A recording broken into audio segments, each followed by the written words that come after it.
अस्सलाम वालेकुम। की हाल है? ठीक ठाक हो? खैर खरीयत? बादशाह सलामत।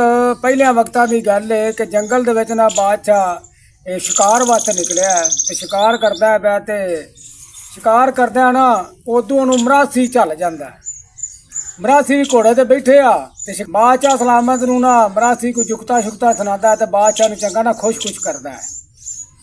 बादशाह उनको नाम कनाम ना वजीर नूं आंदा भी इहनूं नाम कनाम इहनूं देना चाहिए हकदार ये सानू ना अज लतीफे सुनाए ने बड़ा सहाया छाया।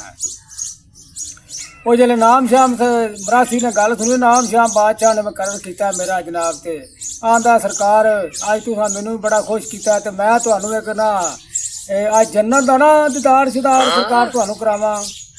बादशाह आंदा जन्नत का तुसीं जनाब दीदार हो किवें? उस आख्या मेरा जिहड़ा घोड़ा है ना जिहड़ा बंदा उत्ते बहिंदा है ना उहनूं जनाब जन्नत जिहड़ी नज़र आउंदी है।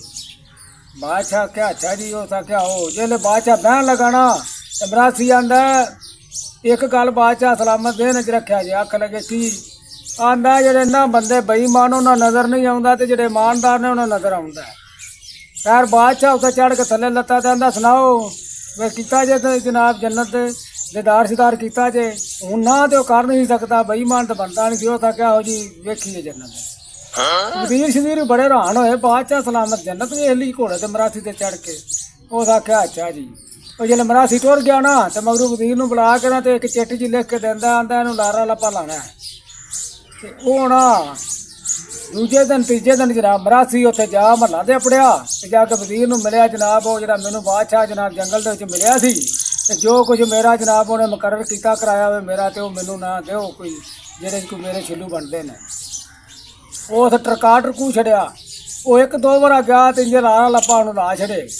वो जिसले तीसरी बार मरासी गया ना तो उस आख्या गल दस वजीरा सीधी गल चक्कर की मैनूं क्यों नहीं तुसीं दिंदे जिहड़ा बादशाह ने नाम शाम मैनूं मुकर्रर कीते है।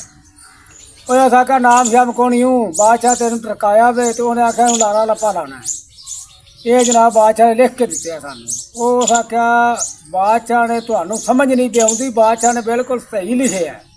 उन्हें आख्या सही किवें लिखे है? उस आख्या लारा मेरा नां है लप्पा मेरा निक्का भरा है साढ़े दोवां भरावां दा नां लिखे है भी सानू पैसे देने चाहिए।